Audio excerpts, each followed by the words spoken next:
네, 안녕하세요. 저는 충북대학교 천문우주학과의 김경찬이라고 합니다. 오늘 제가 여러분들께 말씀드릴 주제는 우주 탐사 시대의 우주 환경의 이해라는 주제로 말씀드리도록 하겠습니다. 혹시 여기 있는 단어 중에서 제 생각에는 우주 환경이라는 단어가 아직 좀 익숙치 않으실 것 같은데, 오늘은 우주 환경이 무엇인지에 대해서 제가 좀 집중적으로 설명을 드리려고 합니다.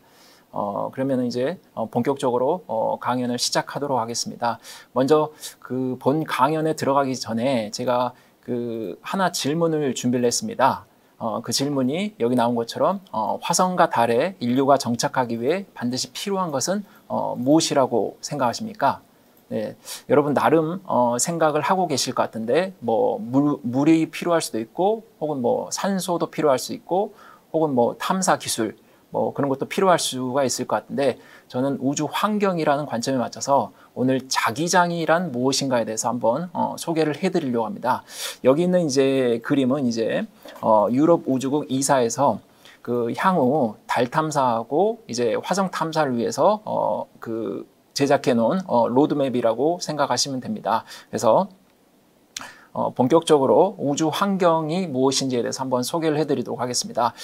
화면에 보이시는 그림은 지금 왼쪽에 태양이 있고 오른쪽에 이제 지구가 있습니다. 이 그림은 지금 여러분이 생각하던 그 태양과 달의 모습과는 조금 다를 거라고 생각합니다. 오른쪽에 보시면 이제 푸른 지구가 보이는데, 이 그림이 이제 그 지구 주변에 자기장이라고 하는 게 지구 주변을 감싸고 있는 모습을 보여주고 있고, 왼쪽에는 이제 태양이 존재하는데 태양 주변에 뭔가 이렇게 폭발하는 듯한 모습을 여러분들이 보실 수가 있습니다. 이건 실제 관측을 통해서 우리가 얻을 수 있는 그 이미지인데, 여기서 우주 환경이 무엇인지에 대해서 잠깐 한번 소개를 해드리도록 하겠습니다. 우주 환경이란 이제 태양과 지구 사이에 일어난 우주 공간의 상태를 흔히 얘기합니다. 지금 현재 우리 인류가 지구에 살고 있기 때문에 태양과 지구에 국한해서 우주 환경을 정의를 하지만은, 앞으로 뭐 달이라든지 화성을 간다고 하면 이제 태양과 화성 사이, 혹은 태양과 지구, 달 사이에도 이런 우주 환경을 정의할 수 있다라고 생각하시면 됩니다. 그래서 오늘은 여기 화면에 나온 것처럼 왼쪽에 이제 태양부터 시작해서 지구 자기장까지의 그 나타나는 현상들에 대해서 제가 하나씩 설명을 해드리도록 하겠습니다. 먼저 지금 동영상은 실제 관측한 것인데, 1995년도 10월 24일에 계기일식을 관측한 겁니다. 계기일시락 하면은 태양이 달에 의해서 완전히 가려진 현상을 계기일식이라고 합니다. 그래서 동영상을 한번 보시겠습니다. 이 그림을 보시면 이제 차츰차츰 일식이 일어나고 있는데, 제가 이제 보여드리고 싶은 순간은 바로 이 순간입니다. 지금 완전히 달에 의해서 태양 이미지가 가려졌습니다. 그런데 이 주변부를 보시면은, 검은색 원 주변부를 보시면 약간 하얗게 빛나는 영역을 볼 수가 있습니다. 이게 바로 우리가 흔히 코로나라고 합니다. 이거는 이제 태양 대기인데, 태양에도 우리가 맨눈으로 보면 솔직히 태양은 이제 노란색밖에 안 보입니다. 태양 대기를 우리가 실질적으로 관측하는 것은 어렵습니다. 그 이유는 이제 태양빛이 너무 밝기 때문에 주변부가 보이지 않기 때문입니다. 그런데 이 경우는 이제 달에 의해서 태양이 가려지고 그 주변에 무엇이 있는지가 지금 보이는 화면을 여러분들이 이제 동영상을 통해서 보실 수 있습니다. 그래서 동영상을 계속해서 보시겠습니다. 그래서 계기일식이 끝나면은 역시나 주변부에 뭐가 있는지는 이제 더 이상 볼 수 없는 상황이 벌어집니다. 그래서 이 그림에서 볼 수 있듯이 뭐 태양에도 대기가 있고, 그래서 대기의 가장 최바깥층을 우리가 흔히 코로나라고 정의를 하고 있습니다.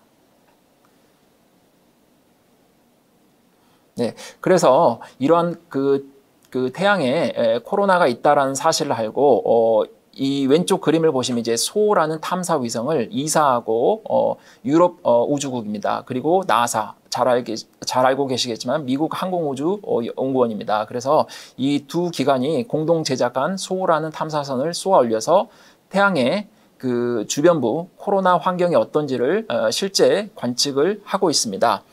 그래서 태양 주변부를 관측하는 이제 망원경을 이름을 우리가 흔히 코로나 그래프라는 말을 씁니다. 그래서 이 오른쪽은 실제 관측한 이미지를 보여주고 있는데 여기 검은색의 원을 보실 수가 있습니다. 이거는 이제 코로나 그래프라는 망원경으로 태양을 가린 것이고 이 뒤편에 이제 실제 태양이 있는데 태양은 하얀색으로 원을 그린 이 하얀색 부분이 바로 실제 태양의 모습입니다.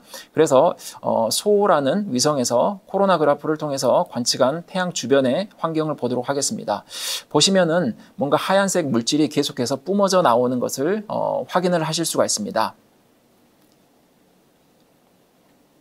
그래서 이 그림을 보시면은 태양은 더 이상 이제 우리가 정적이지 않고 맨눈으로 봤을 때는 이 이미지는 보이진 않습니다.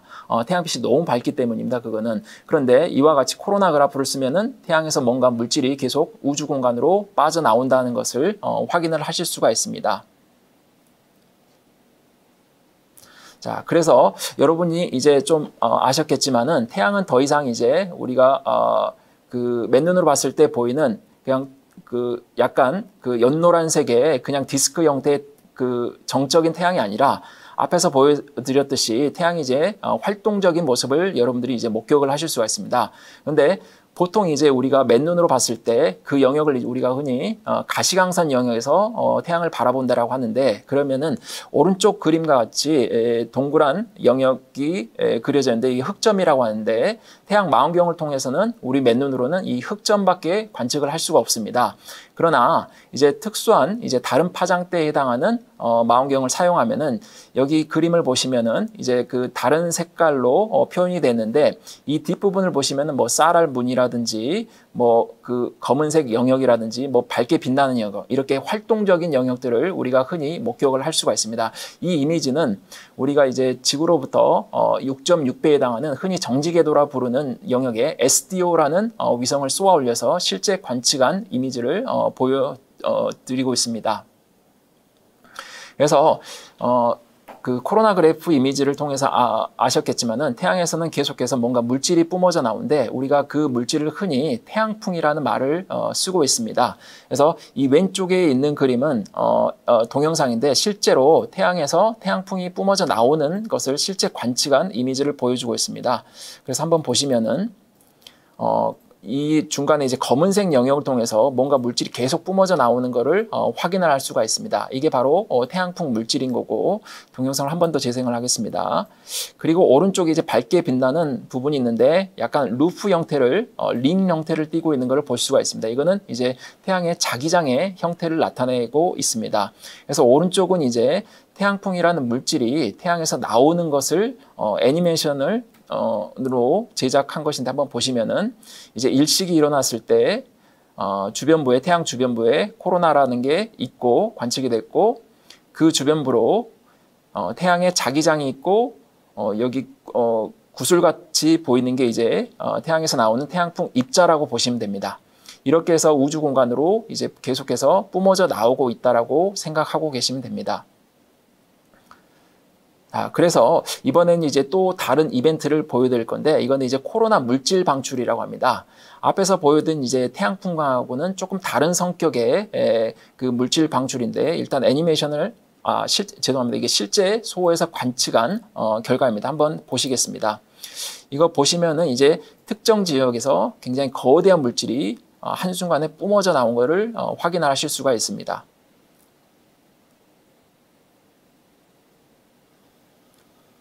그래서 제가 뿜어져 나오는 순간을 정지를 일단은 해보도록 하겠습니다. 일단은 앞으로 조금 돌아가서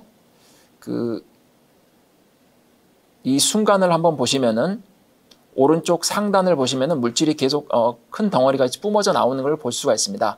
이거를 이제 코로나 층에서 물질이 나온다고 해서 우리가 흔히 뭐 코로나 물질 방출이라는 용어를 쓰고 있습니다.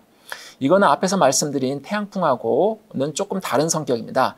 태양풍은 지금도 현재 24시간 그 태양 전면 모든 그 부분에서 계속 뿜어져 나오고 있는 물질을 말하고 있는 거고 코로나 물질 방출이라고 하는 거는 이제 특정 시간대 뭐 한 달에 뭐 한 번이 방출될 수도 있고 아니면 한 달에 두 번 그건 이제 시기에 따라서 좀 다른데 그런 거대한 물질이 우주 공간으로 뿜어져 나온 현상을 코로나 물질 방출이라는 용어를 쓰고 있습니다. 그래서 이러한 코로나 물질 방출 혹은 이제 태양풍이 뿜어져 나왔을 때 이제 지구에 어떠한 영향을 끼치는지를 한번 확인을 해 보실 건데, 이 먼저 보여드린 그림은 이제 지구 자기장의 형태를 보여주고 있습니다. 여러분도 아시겠지만은 지구 자기장은 이 중심축을 기점으로 해서 양쪽이 아주 그 대칭인 쌍극자 형태의 자기장을 띠고 있습니다. 이거는 이제 우리가 흔히 지구 중심부에 막대 자석이 있다라고 생각하고 그 주변에 이제 자기장을 형성한다라고 우리가 흔히 이해를 하고 있습니다. 오른쪽 그림은 여러분들이 이제 뭐 초등학교부터 이제 중학교 때까지 한번 실험했던 그림을 보여주고 있는데, 자석을 하나 놓고 주변에 철심 가루를 뿌리면은 왼쪽에 나오는 이 쌍극자 형태 같은 그 이미지를 얻어낼 수가 있습니다. 그래서 이 철심이 가는 이 길이 바로 이제 자기장의 형태를 나타내고 있는 거고, 이건 이제 지구하고 똑같은 형태의 자기장을 실제 실험을 통해서 한번 확인해 본 결과입니다. 그래서 지금부터 한번 보여드릴 그림은 이제 왼쪽에서 태양풍이 나오는지 아니면 이제 그 코로나 물질 방출이라고 하는 이제 거대한 물질이 방출됐을 때 이제 오른쪽에 이제 보여드릴 게 이제 지구 자기장이 어떻게 반응하는지를 한번 보여주는 시뮬레이션 결과입니다. 보시면은 이제 처음에 중간에 이제 지구가 있습니다. 검은색으로 표현한 게 지구를 나타낸 거고, 양옆으로 태양을 바라본 쪽 왼쪽이 아주 좌우 대칭인 이제 쌍극자 자기장을 나타내고 있습니다. 그랬을 때 왼쪽에서 이제 태양풍 물질이 왔을 때 어떻게 쌍극자 자기장이 변화하는지를 한번 애니메이션을 한번 보시겠습니다.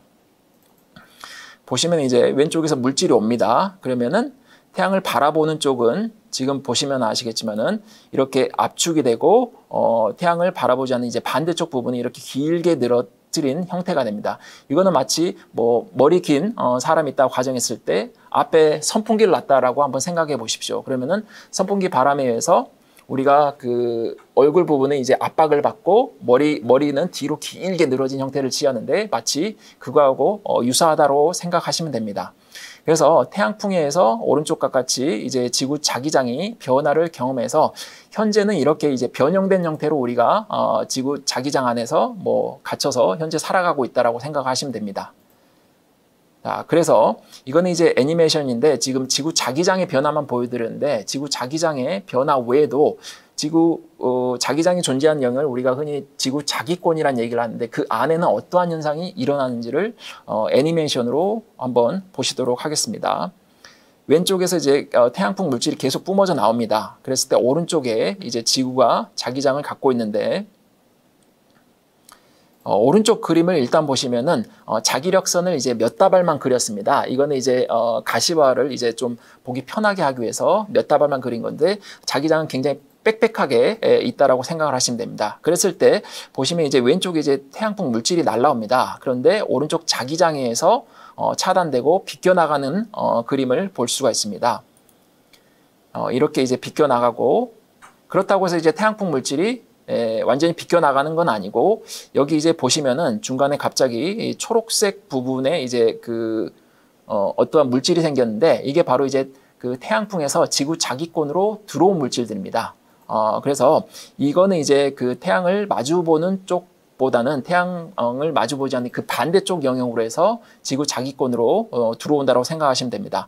그랬을 때 어떤 일이 벌어지는지 한번 보시면은, 일단 오른쪽에 이제 초록색에 있는 물질이 지구 자기권 내부로 들어와서, 여기 보시면 이제 여러분이 흔히 알고 있는 재밌는 현상들이 있는데, 여기 극지방에 보시면 이제 빨간색 영역이 보이는데, 북반구, 남반구 영역에 빨간색 영역들이 보이는데, 이게 우리가 흔히 오로라라고 얘기하는 겁니다.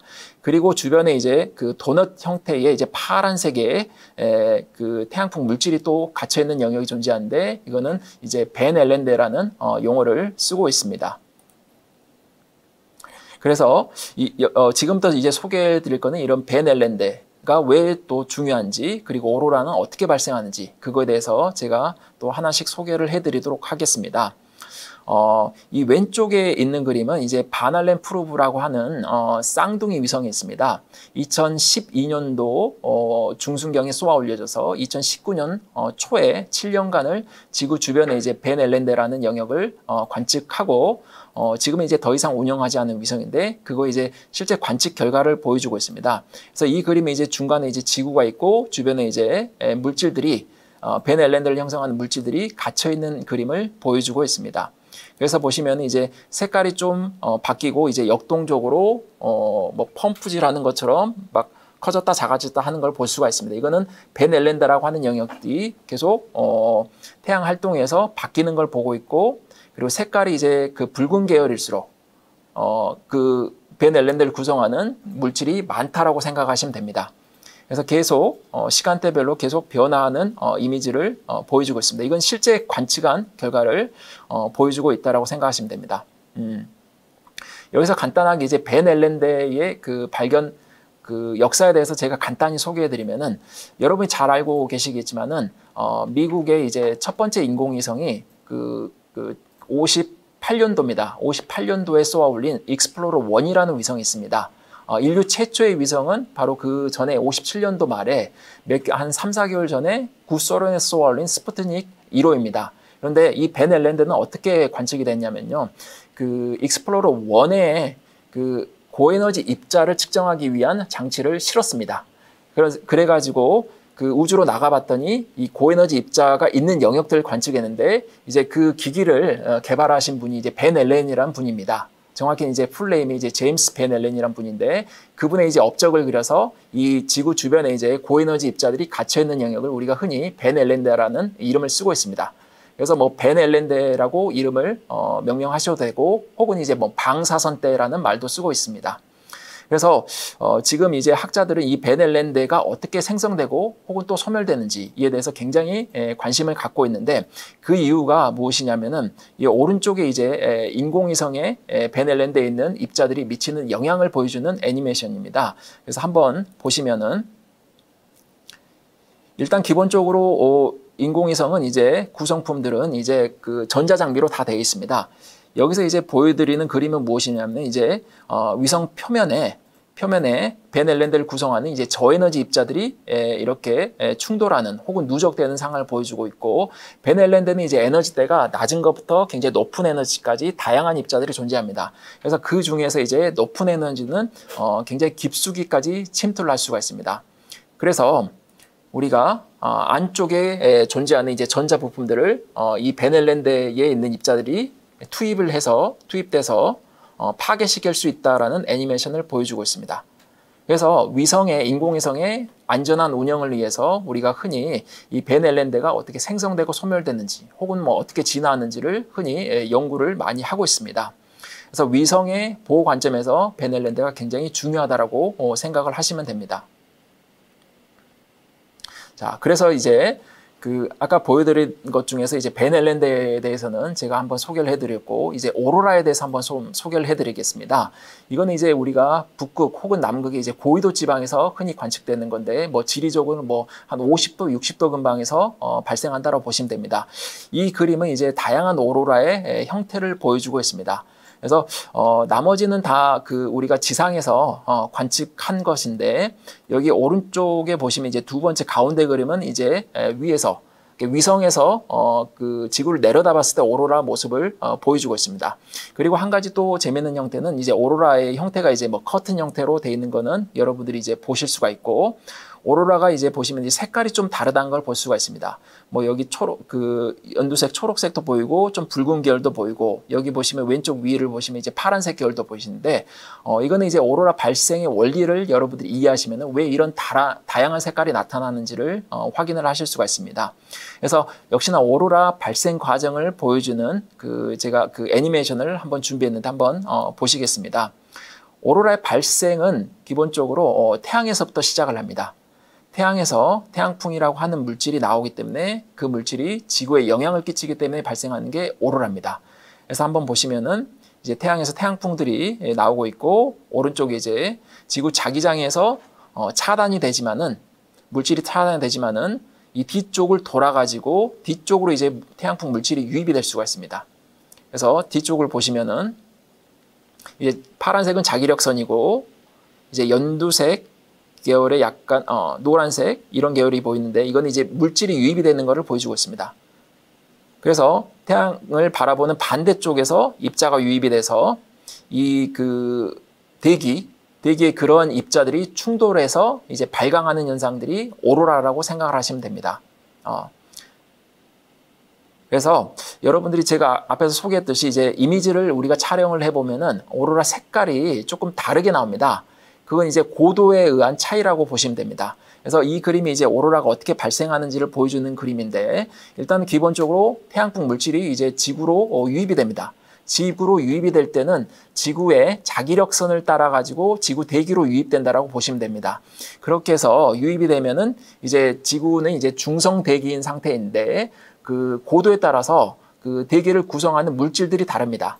그래서 뭐 질소, 뭐 산소, 뭐 무거운 애는 이제 밑에 존재하고 가벼운 애는 이제 그 상층에 존재하는데, 그러한 물질과 이제 태양풍 물질들이 들어와서 충돌하면서 서로 이제 다른 물질과 대기에 있는 다른 물질과 충돌하다 보니까 다른 색의 물질을 발광한다라고 보시면 됩니다. 그래서 좀 높은 층은 어떻게 되냐면 여기 보시면은 약간 보라색 계열, 붉은 계열이 보이고 좀 하층은 어떻게 되냐면 여기 보이는 것처럼 연두색 계열이 봅니다. 그래서 우리가 오로라 이미지를 보고 나서 저 오로라는 어느 층에서 고도 몇 킬로에서 발생했겠구나라고 우리가 예측을 할 수가 있습니다. 자, 그래서 지금까지 보여드린 거는 이제 그 태양부터 시작해가지고 태양풍 물질이 나와서 지구 근방에 자기장과 이제 상호작용해서 뭐 오로라를 발생한다든지 혹은 이제 베넬랜드라고 하는 영역을 만든다라고 알려줬습니다. 그래서 앞에서 그림에서 보여드렸듯이 그 지구 자기장이 태양풍 물질을 100% 차단을 하진 못합니다. 그래서 우리가 최소한 이제 그 예방을 최소한 그 피해를 최소화하기 위해서 여러 가지 노력들을 하고 있는데, 이 그림들은 무엇을 나타내냐면 이제 태양 활동 및 이제 지자기 교란. 지자기 교란이라고 하는 건 이제 태양풍 물질이 와서 지구 자기장을 이제 말 그대로 진짜 교란시킵니다. 그 현상을 우리가 지자기 교란 혹은 뭐 지자기 폭풍이라는 말도 씁니다. 그래서 그랬을 때 나타나는 그 피해 사례들을 그림으로 나타낸 것인데, 여기 이제 중간에 보시면은 우리 그 이온층을 나타내 봅니다. 그 대기 중에서도 상층의 지구 대기는 기본적으로 중성 대기인데, 상층은 어떻게 되냐면 거기 이제 그 태양 빛을 받아가지고 기본적으로 이온화된 상태가 됩니다. 그래서 더 이상 중성 상태가 아닌데 그 영역이 우리가 흔히 이온층이라고 정의를 합니다. 그래서 이온층을 벗어나면 이제 지구 자기권이 존재하는 영역들인데, 현재 그 영역들에 우리가 흔히 많은 인공위성을 쏘아 올린 상태입니다. 그래서 보시면은 아까 우리가 그 베넬랜드 설명하면서 말씀드렸지만은 저에너지 입자는 위성 표면체에 누적이 되지만은 고에너지 입자는 안쪽까지 깊숙이 침투가 됩니다. 그래서 위성에 굉장히 큰 피해를 입힐 수도 있고, 여기 오른쪽을 보시면 현재 이제 우주 비행사도 있는데 우주 비행사에도 방사능 물질을 맞는다라고 생각하시면 됩니다. 그래서 굉장히 큰 피해를 입힐 수가 있습니다.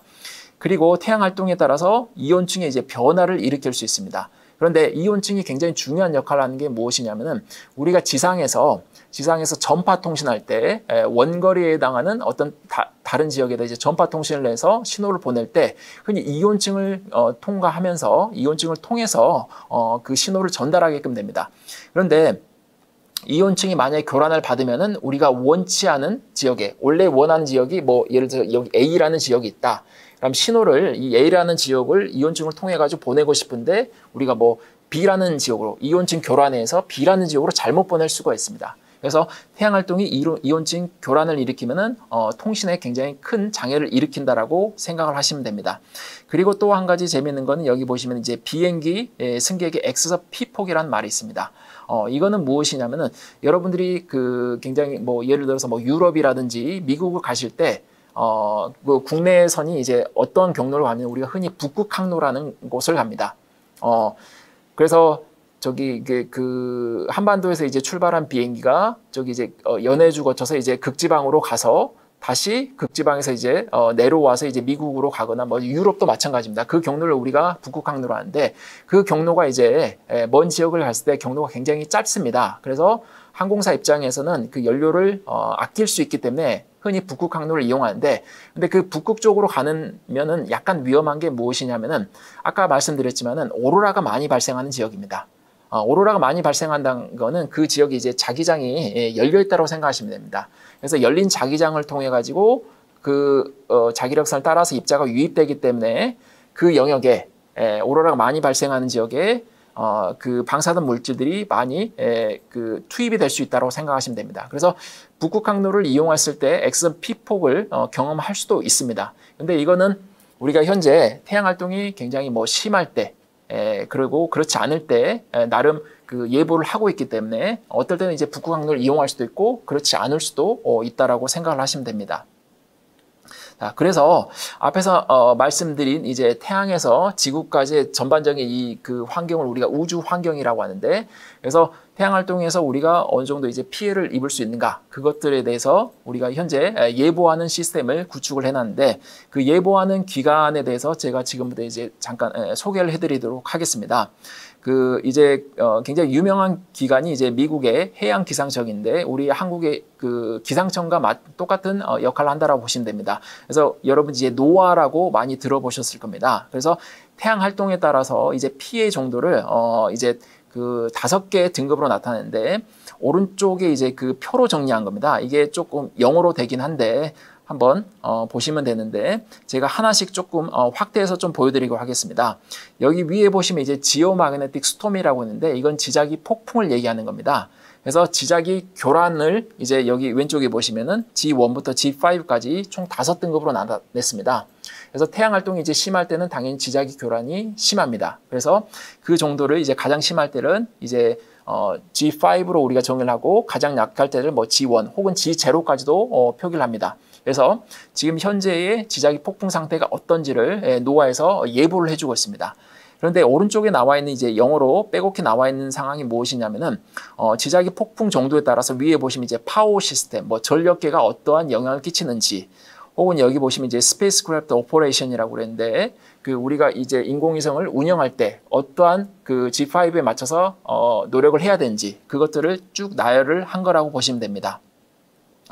그리고 이제 또 다른 게 이제 S라고 해서 솔라 레디에이션 스톰이라고 하는데, 태양에서 아까 태양풍 물질 그리고 그 코로나 물질 방출 얘기했는데, 그때 나오는 이제 거대한 물질들을 우리가 예보를 하게끔 되어 있습니다. 그래서 태양에서 물질이 굉장히 큰 게 터져서 나온다. 그럼 우리가 흔히 S라는 기호를 써가지고 솔라 레디에이션 스톰이라고 정의해서 그것도 이제 등급을 매겨놨습니다. 그래서 S1부터 여기 S5에 따라서 어떤 영향을 끼치는지 오른쪽에 좀 나열을 했는데, 여기 보시면 뭐 바이올로지, 우리 생물학계에 어떤 영향을 끼치는지, 그러니까 우리 인체에 어떤 피해를 끼치는지 여기다 이제 표시를 해놨고, 여기 역시나 위성 운영에 또 어떠한 우리가 노력을 해야 되는지 그런 것들을 쭉 나열을 해놨습니다. 그리고 마지막으로는 이제 뭐 라디오 블랙아웃이라는데, 이거는 뭐 전파 통신 이제 두절이라고 생각을 하시면 됩니다. 전파 통신에도 아까 말씀드렸지만 이온층 교란이 일어나면 전파 통신이 두절이 됩니다. 그렇기 때문에 우리가 그거를 R이라는 기호를 써가지고 R1부터 R5까지 또 그 예보를 하고 있습니다. 그래서 여기 보시면 HF 뭐 통신에는 어떠한 영향을 끼치는지, 그리고 항법, 내비게이션은 어떠한 영향을 끼치는 데에서 쭉 나열을 해놨습니다. 그래서 이러한 여기 보시면 GSR이라고 하는데, 이 등급을 예보하는 것을 우리가 흔히 RSG 예보라는 말을 쓰고 있습니다. 그래서 지금까지 말씀드린 거는 이제 미국 노아를 기준으로 우리가 말씀드렸는데, 국내에서도 이러한 우주 환경을 연구하고 또한 현재 상태를 예보하는 기관들이 있습니다. 뭐 대표적인 기관들을 제가 여기다가 표현해 놨는데, 여기 보시면 이제 URL 주소가, 홈페이지 주소가 있기 때문에 여러분들 한번 방문하면은 우주 환경에 대한 굉장히 많은 정보들이 있으니까 한번 확인해 보실 수가 있습니다. 뭐 첫 번째로는 뭐 한국천문연구원의 우주환경연구센터라는 곳이 있고, 그리고 뭐 국립전파원에도 이제 제주도에 있습니다. 우주전파센터라는 곳이 있습니다. 그리고 기상청에는 국가기상위성센터라는 곳이 있습니다. 그래서 이곳에서 연구뿐만 아니라 뭐 예보도 하고 있기 때문에 여러분들이 홈페이지에 들어가면 현재의 그 우주 환경 상태가 어땠는지를 뭐 RSG 예보를 하고 있다라고 생각을 하시면 됩니다. 자, 그래서 실제 이거는 이제 뭐 미국 노아를 기준으로 해서 예보 사이트를 한번 제가 방문해서 화면을 캡처한 것인데, 여기 보시면은 위에 보시면은 이제 조금 눈에 잘 들어오실 것 같은데 RSG라는 게 있습니다. 여기 보시면 R1, S1, 그리고 G는 뭐 아무것도 표시가 안 되는데 그냥 조용한 상태로 보시면 됩니다. 일단은 뭐 5까지 올라가면 굉장히 우리가 거의 위험한 상태라고 보시면 되는데, 지금 거의 RSG가 뭐 1 혹은 0이기 때문에 굉장히 태양 활동은 조용한 상태라고 여러분들이 생각하시면 됩니다. 근데 이 사이트를 제가 이제 화면을 캡처해서 갖고 온 이유가 무엇이냐면은, 여기 약간 흥미로운 예보 시스템이 있는데, 이 오른쪽에 보시면은 여기 그 연두색의 띠가 하나 보일 겁니다. 이게 오로라입니다. 오로라. 근데 이 노아라는 곳에서는 이 오로라 예보를 해주고 있습니다. 며칠에 해당하는 예보를 해주고 있어서 여러분들이 이 사이트를 잘 활용하면은 만약에 오로라를 실제 여러분들이 관광을 통해서 한번 경험해보고 싶다. 뭐 예를 들어서 가장 유명한 오로라를 관측할 수 있는 데가 뭐 캐나다 옐로스톤이라는 지역입니다. 그 지역에서 이제 막무가내로 그냥 여러분이 간다고 해서 오로라 볼 수 있는 건 아닙니다. 그래서 제가 이 사이트를 보여드렸는데 여기에 이제 예보를 하기 때문에 이 사이트를 여러분들 확인하시고 오로라를 언제쯤 가서 보면 되겠다라는 거를 한번 정보를 얻으시기 좋을 것 같아서 이 사이트를 갖고 왔습니다. 그 외에도 여러 가지 정보가 있습니다. 왼쪽에 보시면 현재 태양의 뭐 상태를 나타내는 위성 이미지가 있고, 오른쪽은 아까 보셨겠지만 이제 코로나 그래프에서 중심을 가리고 주변부로 물질이 빠져나오는 이제 코로나 물질 방출이 어떻게 일어나고 있는지, 그리고 이 밑에 보시면은 여기 보시면 뭐 고주라는 말이 있는데 이거는 이제 정지궤도, 지구로부터 6.6배에 해당하는 정지궤도에 있는 위성들이 관측한 결과들을 지금 디스플레이 했다라고 생각을 하시면 됩니다. 자, 그리고 이제 앞에서 보여드린 거는 뭐 지금 현재 태양의 상태, 그리고 지구 자기권의 전반적인 상태를 나타낸 건데, 이거는 이제 아까 말씀드린 이제 고에너지 입자들이 분포되어 있는 지구 주변에 벤 앨런대라는 환경을 예보하는 또 사이트를 제가 한번 준비를 했습니다. 이건 이제 미국 UCLA 대학에서 개발한 벤 앨런대 예보 모델이 있습니다. 그걸 통해서 약 3일간의 벤 앨런대의 입자들이 얼만큼 분포하는지를 나타내는 그 예보 모델을 보여주고 있다고 생각하시면 됩니다. 밑에 그림만 잠깐 한번 소개해드리면은, 이 왼쪽 그림이 이게 이제 동영상인데, 그 밑에의 상단에 있는 그림이 이제 자기장을 3차원적으로 표출한 거고, 그 3차원적인 자기장의 밑에 그림은 이제 입자들이 얼만큼 분포하는지를 뭐 색깔로 표현했다라고 보시면 됩니다. 그래서 여기서도 이제 3일에 해당하는 벤 앨런대 상태를 예보하고 있다라고 생각하시면 됩니다. 그리고 하나 마지막으로 이제 좀 유용한 사이트가 spaceweather.com이라고 이런 사이트가 있습니다. 제가 지금 우주 환경이라는 용어만 얘기했는데, 우주 환경 혹은 뭐 우주 기상이라는 말도 씁니다. 그게 이제 space weather를 이제 번역한 건데, 혹은 이제 더 뭐 weather는 우리가 뭐 날씨라는 용어에 또 친숙하니까 우주 날씨라는 말도 뭐 써도 됩니다. 그래서 이 spaceweather.com에 들어가시면은 여기 맨 위에 그림을 보시면 이제 우주복을 입고 우산을 쓰고 있는 모습을 보십니다. 실제로 우리가 웨더라고 하는 것 자체가 날씨 현상이라고 하는 게 지구 대기에서만 일어난 현상이라고 생각을 하는데, 태양과 지구 사이에도 우리가 지구 대기에 맞먹는 그러한 환경의 변화가 있다라고 생각해서 그 영역을 우리가 우주의 날씨, 스페이스 웨더라고 정의를 한 겁니다. 그래서 지금 우산을 쓰고 있는 모습으로 지금 이미지를 보여주고 있는데, 여기 들어가면은 왼쪽에 뭐 태양의 현재의 상태라든지, 여기 보시면 뭐 선스팟 넘버 해가지고 여러분 이제 맨눈으로 봤을 때 태양 표면에서 검은 점들을 볼 수가 있는데 그게 흑점입니다. 흑점의 개수가 얼만큼 되는지를 쭉 보여주는 이미지입니다. 그리고 오른쪽 중간 부분 보시면은 지금 굉장히 큰 이슈가 되는 기사 내용에 대해서 기사로 쭉 나열을 했는데, 여기 중간에 보시면 아르테미스라는 게 있습니다. 아르테미스. 지금 미국의 나사에서 얼마 전에 이제 발사를 하기로 했는데, 며칠 전에 지금 발사가 연기돼서 이제 9월 4일인가 다시 재발사를 한다고 했는데, 이거 달 탐사하겠다는 미션이 바로 아르테미스입니다. 그래서 이 아르테미스가 어떠한 방식으로 달까지 가는지에 대해서 소개한 기사들이 있으니까 한번 궁금하시면 이 spaceweather.com에 들어가시면은 여러 가지 정보를 여러분들이 얻을 수 있을 거라고 생각합니다. 그래서 지금까지 소개해드린 내용들은 지금 이제 태양하고 지구에만 국한해서 설명을 드리고 있습니다. 그런데 다행히게 지구가 이제 거대한 자기장을 갖고 있기 때문에 태양에 오는 물질들을 어느 정도 차단할 수가 있습니다. 그런데 그 차단되지 않은 일부 물질들이 들어오게 하는데, 이제 다른 행성의 경우에는 어떠한 상황에 놓이는지 한번 보도록 하겠습니다. 이 그림은 이제 태양계에 존재하는 행성들의 자기장의 전반적인 이제 크기를 보여준 겁니다. 기본적으로 우리가 목성형 행성이라고 하는 목토천해라고 하죠. 그 행성에는 기본적으로 거대한 자기장들이 존재합니다. 그런데 지구에 비하면은 굉장히 상당히 큰 자기장이 존재하고, 우리가 지구형 행성이라고 하는 이제 수금지화라고 하는 지구형 행성에는 여기 보이는 게 이제 수성하고 지구 정도만 우리가 자기장이 존재합니다. 근데 신기하게 지구만 굉장히 생각보다 이제 거대한 자기장이 존재한다라고 보시면 됩니다. 이 그림이 이제 그 태양계 행성 자기장의 크기를 나타낸 건데, 여기 보시면 가장 작은 행성이 이제 수성을 나타냅니다. 그래서 이 수성의 자기권에 그 자기장이 분포하는 영역을 흔히 자기권이라고 우리가 정의를 하는데, 이 자기권의 크기가 지구만한 사이즈가 된다라고 오른쪽 그림에 나타나 있고, 그리고 지구보다 이제 뭐 40배 큰 경우가 이제 토성, 그리고 더 큰 경우가 이제 목성입니다. 그래서 태양계 행성 중에서 가장 큰 자기장을 보유한 행성은 목성입니다. 목성. 그래서 이 역시나 이 자기장을 갖고 있는 이제 행성들도 이제 태양에서 태양풍이라든지 뭐 코로나 물질 방출이 발생했을 때 자기장에서 어느 정도 차단을 하고 있습니다. 근데 우리가 여기서 이제 생각해 볼 게 무엇이냐면은, 처음에 제가 이제 이 소개해드린 게 우주 탐사 시대라는 용어를 제가 썼는데, 지금 현재 우리가 뭐 달 탐사도 하려고 계획을 하고 있고, 뭐 현재 이제 우리가 다누리, 그죠? 다누리라는 그 국내 달 탐사선이 지금 현재 달을 향해서 가고 있죠, 그죠? 그래서 달 탐사도 하고 있고, 또 해외에서 이제 화성 탐사도 이제 계획을 다 하고 있습니다. 그래서 화성에는 이미 그 로봇들을 많이, 위성들을 보내가지고 지금 현재 탐사 중이 상황에 있는 거고, 근데 우리가 인류가 이제 정착을 하려고 합니다. 그런데 여러분들, 제가 여기서 이제 질문 드리고 싶은 게, 이제 달과 그 화성은 지금 어떠한 우주 환경에 놓여 있는지 우리가 한번 확인을 해봤으면 하는 바람입니다. 그래서 한번 보시면 여기 이제 지금 보여드린 그림은 이제 달을 나타냅니다. 달이 중간에 존재하고 이 주변부에 있는 이제 그 물질들은 지금 태양풍 물질을 나타내고 있습니다.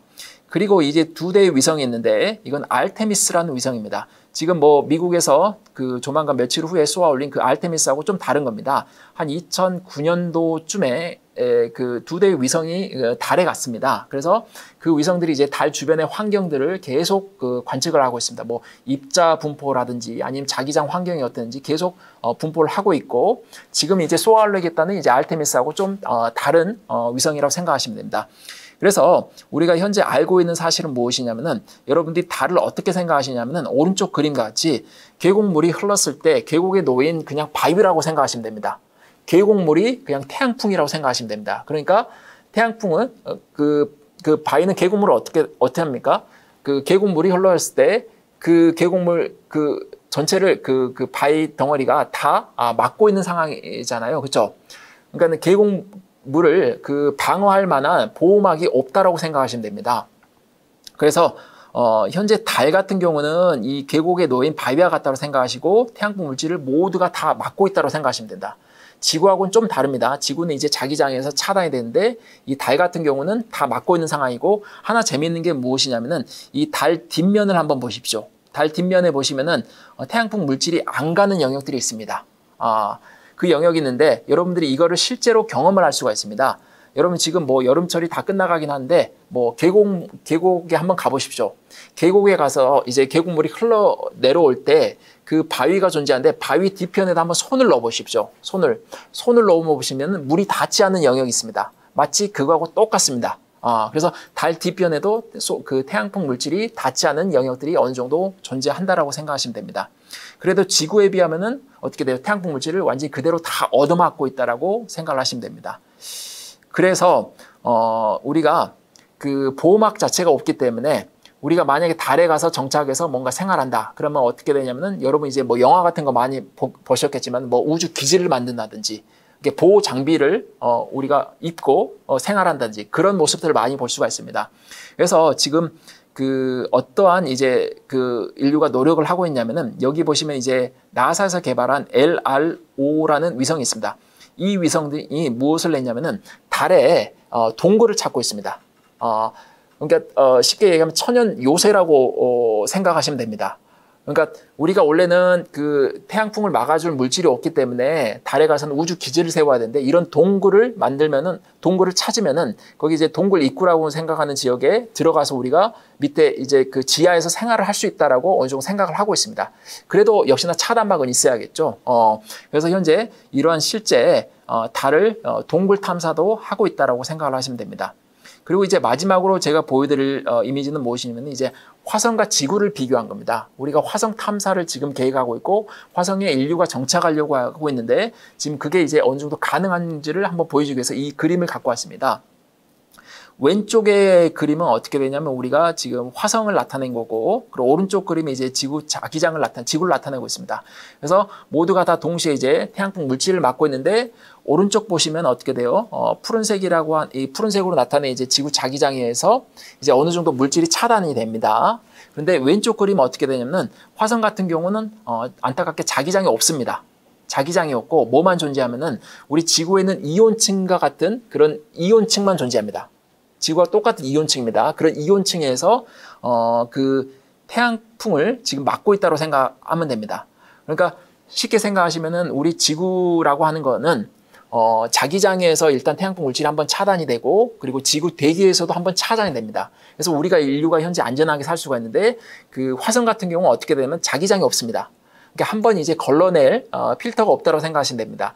그리고 나서 이제 화성에 있는 이온층에서 그나마 이제 태양풍 물질을 막고 있습니다. 근데 지구만큼 차단을 하기는 좀 어렵겠죠. 그래서 여러분이 영화 마션을 본 적이 있을 겁니다. 화성에 가서 이제 생활하는 그런 그 모습들을 볼 수가 있는데 거기서 항상 우주기지에서 어떻게 됩니까? 우주기지 나갈 때도 어떻게 돼요? 항상 우주복을 입고 돌아다니는 모습을 볼 수가 있습니다. 그건 당연히 이러한 자기장이 없기 때문에 태양풍 물질을 어느 정도 막기 쉽기 때문에 흔히 뭐 방사선 물질을 맞는다고 생각하시면 됩니다. 그래서 지금 인류가 여기에 이제 정착하려고 하는데 자기장 없는 상황에서 어떻게 안전하게 살 수 있을지에 대해서 우리가 현재 한참 연구를 하고 있다라고 생각을 하고 계시면 됩니다.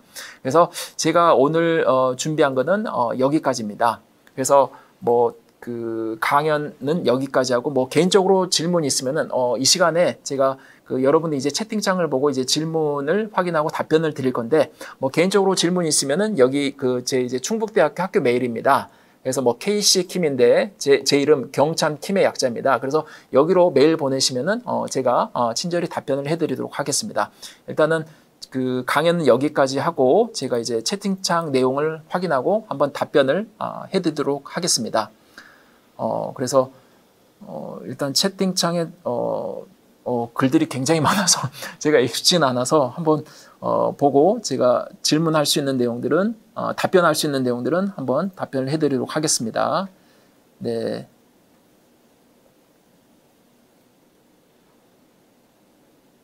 네, 뭐 위에 뭐 질문을 보시면은 방사선 때는 지구 주변에 있기 때문에 우주 날씨 변화, 인공위성 피해를 줄 수 있지 않나요? 라고 말씀하셨는데 제가 아까 말씀을 한번 애니메이션을 한번 보여드렸습니다. 그렇죠?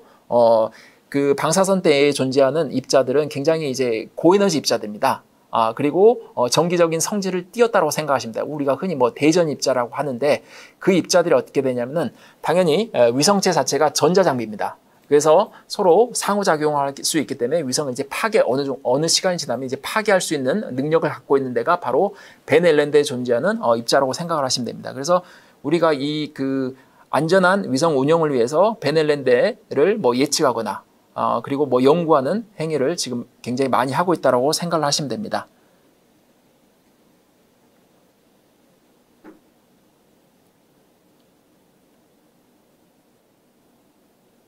네, 그래서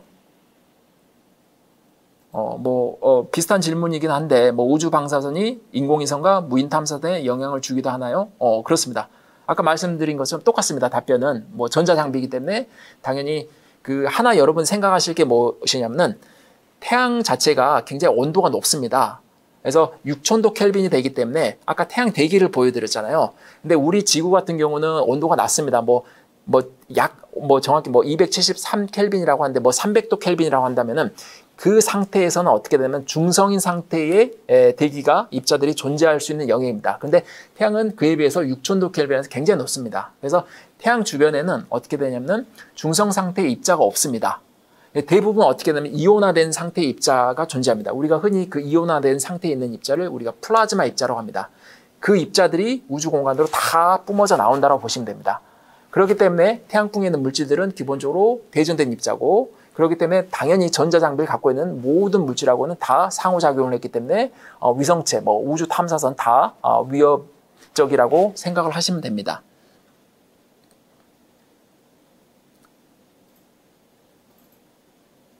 네, 지금 거의 비슷한 내용들 얘기하는데 우주 방사선이 뭐 그 위성 뭐 아르테미스에 또 영향을 끼치나 뭐 끼칠 수 있습니다.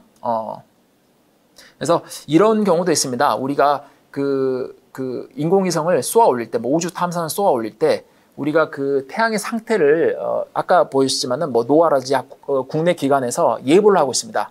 현재 태양 상태가 어떻기 때문에 예보를 해서 만약에 태양이 조만간 폭발한다. 그러면 실제적으로 어떻게 되냐면 발사를 미루는 경우도 있습니다.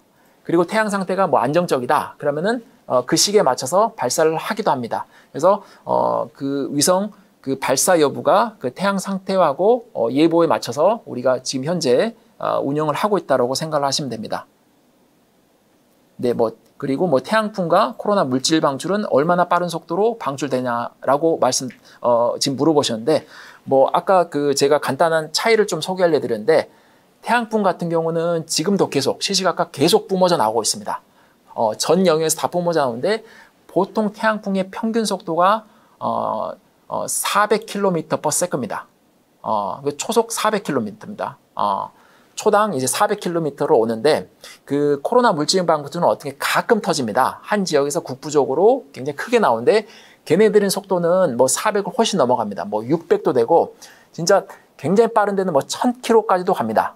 근데 뭐 평균적으로는 그 코로나 물질 같은 경우는 한 600km 정도를 유지하면서 우주 공간으로 날아오고 있다고 생각하시면 됩니다. 그래서 400km로 지구에 오는 것보다는 이제 600km 그 코로나 물질 방출에 의해서 지구에 영향 끼치는 게 더 짧은 시간 안에 더 굉장히 강력하게 영향을 끼친다라고 생각을 하시면 됩니다.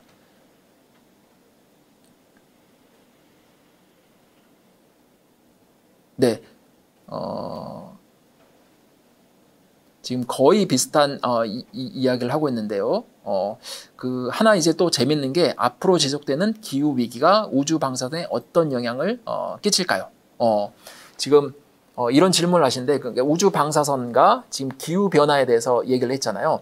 실질적으로 연구한 사례가 있는데 무엇이냐면은 이 태양 폭발에서 날아오는 물질에 의해서 우리가 대기를 약간 변화시킨다. 아까 이온층 교란도 얘기했잖아요. 그렇죠?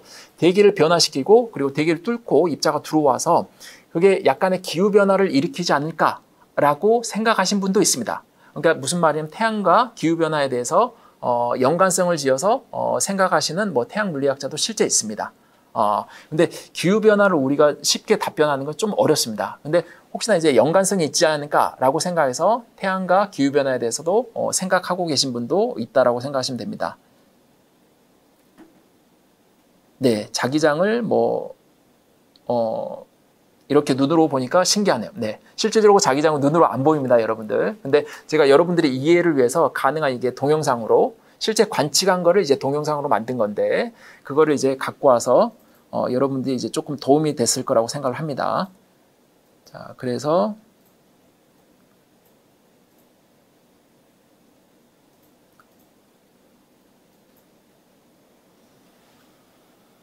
네, 계속 지금 채팅창을 제가 보고 있습니다. 보고 있고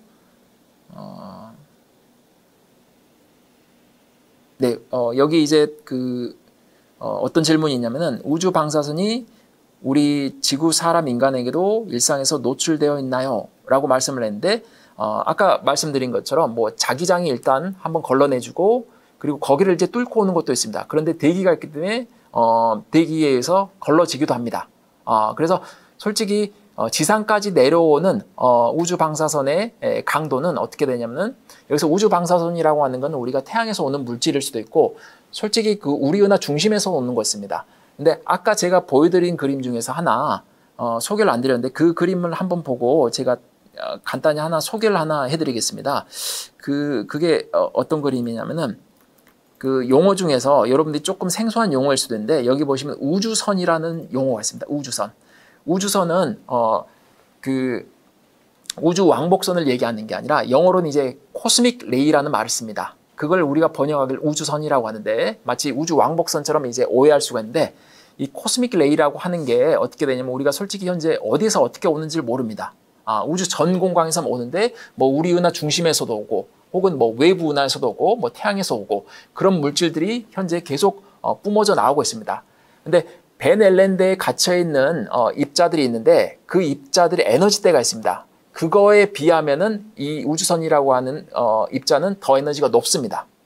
그런데 그렇게 물질이 굉장히 많은 건 아니고 아주 계속해서 떨어지긴 하는데 다행히 우리 지구 자기장에 의해서 어느 정도 차단이 되고 또 그 이온층에서 어느 정도 걸러지기 때문에 비록 그 바깥형에서는 굉장히 파워가 강해지만은 지상까지 떨어지긴 합니다. 그 세력이 조금 약해집니다. 그래서 우리 지상까지 내려오는데 그거에 대한 우주 방사선의 피해는 우리가 거의 그 미비하다고 보시면 됩니다.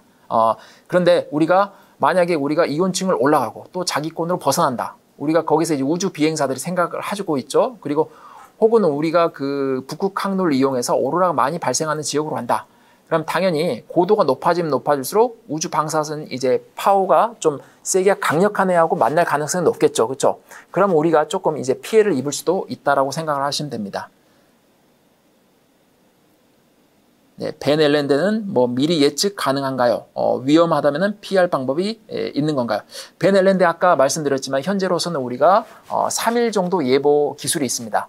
그래서 어느 정도 예보를 하고 있고 솔직히 벤 앨런대라고 하는 게 우리가 인공적으로 만든 게 아닙니다. 이게 자연적인 발생하고 있어서 우리가 자연적으로 발생하는 자연현상을 우리가 인주로 어떻게 바꿀 수는 없습니다. 현재로서는 우리가 예보하고 최선을 다해서 우리가 그 인류를 이제 보호하는 역할만 한다고 생각하시면 됩니다. 그래서 예보를 함으로써 지금 벤 앨런 상태가 어떻게 된다라고 하면은 역시나 위성 발사 시기를 뭐 늦추다든지 뭐 그런 행위를 현재 할 수 있다라고 보시면 됩니다.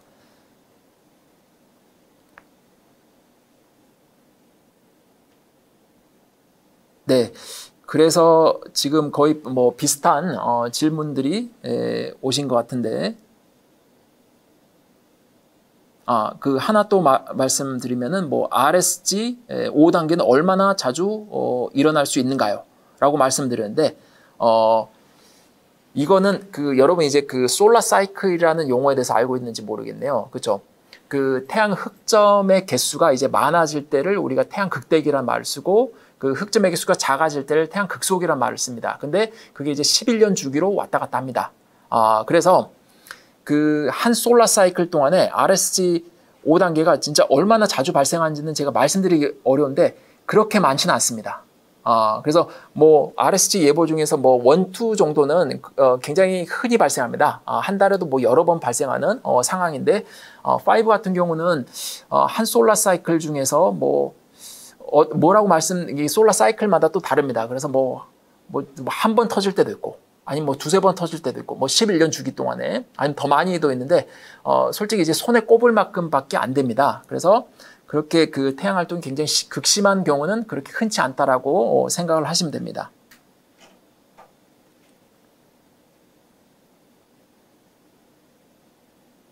네.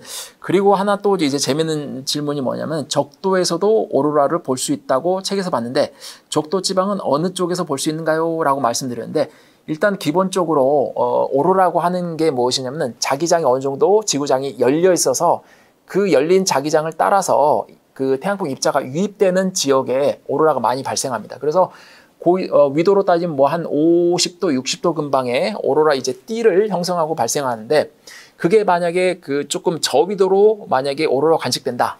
그건 어떻게 되면 태양 활동이 굉장히 극심할 때입니다. 아까 뭐 RSG 예보로 이제 뭐 5를 얘기할 때 굉장히 극심한 폭발이 발생한다. 그러면 그 우리가 흔히 오로라 띠라고 하는 게 어떻게 되면 저위도로 내려옵니다. 저위도로. 그렇게 그 경우는 이제 뭐 우리 한반도에서도 뭐 어느 정도 볼 수가 있는데 그 경우는 이제 역사적으로 그렇게 많지는 않습니다. 굉장히 태양 활동이 극심했다라고 볼 수 있다라고 생각하시면 됩니다. 자, 뭐 그리고 화성은 자기장이 없나요? 네, 자기장이 아까 말씀드렸지만 자기장이 없습니다. 현재로서는 아주 약한 자기장인데 거의 무시할 만큼 됩니다. 그래서 태양풍 물질을 거의 어느 정도 차단하기는 좀 어렵다라고 생각을 하시면 됩니다.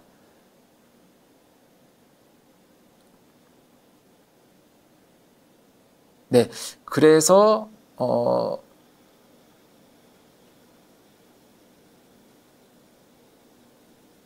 그리고 마지막으로 제가 하나 뭐 질문에 대해서 답하면은 뭐 방사선은 아까랑 또 비슷한 질문 같아요.